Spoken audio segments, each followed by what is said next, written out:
Assalamualaikum warahmatullahi wabarakatuh. Kami pada bulan 2, kami akan membentangkan tentang kaedah tidur. Sebelum tu kami akan memperkenalkan diri kami. Saya Muhammad Dania Besarian, F1044. Laluan secara purata, manusia menggunakan 1/3 daripada hidup untuk tidur. Ketika saintis masih lagi mencari punca mengapa manusia tidur, tidak dapat dinafikan bahawa tidur adalah penting untuk tubuh badan bagi seseorang manusia seperti makan, minum dan bernafas. Okey, seterusnya pengertian tidur. Maksud tidur ialah keadaan rehat badan semula jadi yang dialami seluruh dunia fauna. Tidur diamalkan oleh semua mamalia dan burung. Waktu yang bersesuaian untuk tidur. Tidur malam yang mencukupi membuat diri berasa lebih segar. Apabila mendapat tidur yang mencukupi, kita akan bangun dengan rasa lebih segar, lebih peka dan lebih gembira.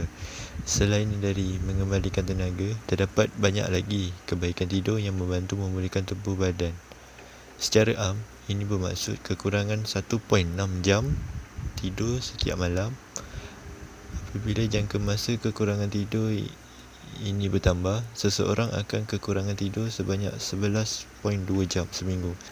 Kaedah tidur yang betul. Seperti makan, tidur merupakan keperluan setiap manusia yang perlu dinikmati sebaik-baiknya.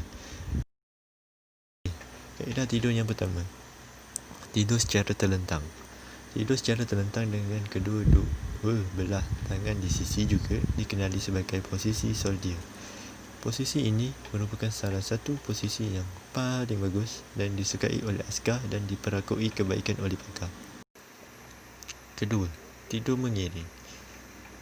Dianggap sebagai posisi tidur paling terkenal oleh National Sleep Foundation. Tidur mengiring paling digemari oleh ramai orang disebabkan oleh keselesaan dan banyak kebaikan. Ketiga, posisi tidur secara janin.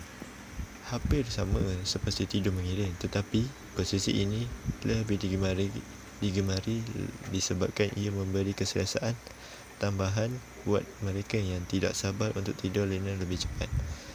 Posisi tidur ini seperti janin ini terkenal kerana ianya pilihan terbaik untuk wanita mengandung. Keempat, tidur meniarap. Tidur dalam posisi ini tidak memberi anda banyak kebaikan kerana kesan negatifnya jauh lebih banyak berbanding kesan positif.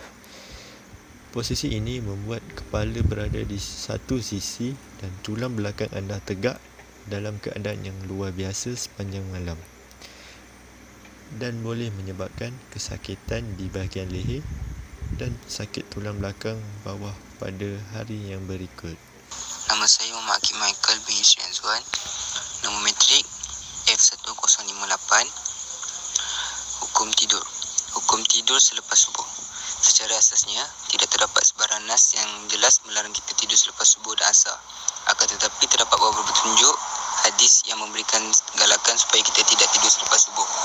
Antaranya ialah Nabi Muhammad SAW mendoakan secara umum keberkatan kepada umatnya yang bekerja di awal pagi. Itu mengundang kaya. Dalam Sunan Abu Daud diriwayatkan yang bermaksud daripada Sarh Al-Ghamidi daripada Nabi Muhammad SAW. Nabi berkata, "Ya Allah, Engkau berkatilah umatku pada awal pagi mereka." Perbuatan tidur selepas subuh juga ditegah oleh ramai salafus soleh. Antaranya dalam Al-Musannaf karya Ibni Abi Syaibah diriwayatkan yang Zubair menegah perbuatan Al-Tasabbuh iaitu tidur selepas subuh. Hukum tidur selepas asar. Adapun tidur selepas asar, tiada nas yang melarang manusia untuk tidur selepas asar. Mungkin ada yang menyatakan terdapat hadis yang melarang, antaranya hadis yang bermaksud barang siapa yang tidur selepas asar maka akan dirampaslah akannya, maka tidak dipersalahkan melainkan dirinya sendiri. Hadis ini adalah batil. Hukum tidur selepas maghrib. Terdapat sepotong hadis dalam Sahih Bukhari yang melarang kita tidur antara waktu maghrib dan isyak, yang bermaksud daripada Abu Barzah, sesungguhnya Rasulullah SAW menegah tidur sebelum isyak dan berbual kosong selepasnya. Ada sebahagian ulama menyatakan tegah ini adalah disebabkan faktor waktu antara maghrib dan isyak. haram kerana waktu. Sementara sebagian ulama menyatakan ia dimakruhkan sekiranya dikuati diterajak hingga meninggalkan solat pada waktunya. Kebaikan tidur. Antara kebaikan tidur adalah seperti berikut. Penumbuhan dan pemulihan tisu. Ketika tidur, otak kita menghasilkan hormon yang menggalakkan pertumbuhan dan penjanaan semula tisu untuk memperbaiki pembuluh darah. Hormon tersebut meningkatkan sel darah, mewujudkan lebih banyak sel darah putih yang membantu melawan virus dan bakteria. Memori dan konsentrasi. Kajian mendedahkan bahawa ketika kita tidur, memori dan kemahiran yang dipelajari diperkuatkan dan ditambah baik dengan beralih ke kawasan otak yang lebih efisien dan kekal. Ianya satu proses yang dikenali sebagai penyatuan memori. Ketiga, kesihatan tulang. Tahukah anda, tidur malam yang baik memberikan kesan terhadap kesihatan tulang? Ketika tidur, tulang kita berada dalam keadaan pembaikan yang berterusan, mengganti tisu tulang yang lama dengan yang baru dan membentuk semula tulang yang lemah disebabkan kerosakan mikro. Keempat, jantung lebih sihat. Tidur yang berkualiti mengurangkan beban terhadap jantung anda kerana tekanan darah dan kadar degupan jantung menurun pada waktu malam. Sementara itu, orang yang kurang tidur atau tidur terlalu banyak berisiko tinggi untuk menghidap hyperlipidemia. Burukan tidur. Kita hanya digalakkan tidur 8 jam sehari. Jangan lebih melebihi kerana bimbang membinasakan diri kita. Seperti perkongsian di laman Facebook penceramah bebas Ustaz Azhar Idus, beliau membariskan 18 kebinasaan yang dialami jika banyak tidur. Antara 18 kebinasaan yang dialami jika banyak tidur ialah 1. Sakit kepala. Banyak tidur akan mengakibatkan tidak elok pada neurotransmitter yang ada di otak anda yang menjadi salah satu punca sakit kepala. Diabetes. Para ahli kesihatan mengatakan bahawa orang yang tidur kurang dari 5 jam atau lebih dari 9 jam memiliki risiko 50% lebih besar terkena diabetes. Ketiga, obesiti. Bila banyak tidur, akan kurang bergerak. Semakin lama badan tidak bergerak, semakin banyak lemak berkumpul di dalam tubuh. Jadi kerana obesiti, maka terjadi pula berbagai-bagai penyakit yang lain. Keempat, sakit bahagian-bahagian badan. Antara yang akan menjadi sakit ialah punggung, belakang, leher, buah dada bagi wanita dan bahu. Kelima, depresi. Satu kajian yang dijalankan menyebutkan adalah tidur 7 hingga 9 jam setiap hari sehari mempunyai risiko terkena depresi sebanyak 27%. Mengikut psikolog Michael Drew berkata kurang tidur atau tidur berlebihan merupakan adanya depresi. Keenam, kurang tumpuan. Tidur terlalu banyak dapat mempengaruhi penurunan fungsi sel-sel otak. Akibatnya kehilangan tumpuan dalam kerja-kerja yang dilakukan. Ketujuh, malas dan kurang mengurus dan berurusan dengan orang lain. Jika suami atau ayah banyak tidur, akan kurang menguruskan keluarga. Anak isteri akan kehilangan tumpuan dan layanan daripada seorang ayah. Kelapan, suasana hati yang tidak baik. Terlalu banyak tidur juga dapat menyebabkan suasana hati yang tidak baik. Anda akan menjadi mudah marah dan suka membesarkan hal-hal kecil.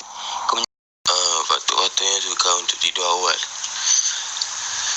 Susah tidur malam atau masalah insomnia merupakan salah satu penyakit di dalam perubatan. Seseorang itu dikatakan mengalami masalah ini jika dia susah untuk tidur atau susah untuk tidur dalam satu jangka masa yang lama atau normal. Mereka mengalami susah tidur malam ini selalunya akan kelihatan letih setelah bangun tidur. 2. Jangan lupa menjaga kebersihan tempat tidur. Kebersihan adalah sebahagian dari iman. Untuk itu alangkah baiknya selalu menjaga kebersihan tempat tidur. Amalan yang perlu dilakukan sebelum tidur. Amalan sebelum tidur menurut Rasulullah merupakan sunnah yang baik untuk dilakukan. Rasulullah mengajar pelbagai hal mengenai kehidupan sehari-hari yang patut kita dijadikan sebagai suri tauladan yang baik. 1. Menjaga diri kita untuk tetap dalam keadaan wuduk. Berwuduk sebelum tidur sangat dianjurkan oleh Rasulullah SAW kepada umat Muslim. Kebiasaan seperti ini baik dilakukan untuk menjaga kita agar tetap dalam keadaan suci meskipun kita sedang tidur. Jangan lupa membaca doa tidur sebelum tidur. Membaca doa sebelum tidur adalah baik dilakukan untuk menjaga tidur kita agar tetap dalam lindungan Allah. Selain itu, ia juga boleh kita jadikan bekalan kerana kematian tidak mengira waktu. Jadi, setidaknya kita memegang ajaran agama Islam yang sudah diajarkan Rasulullah.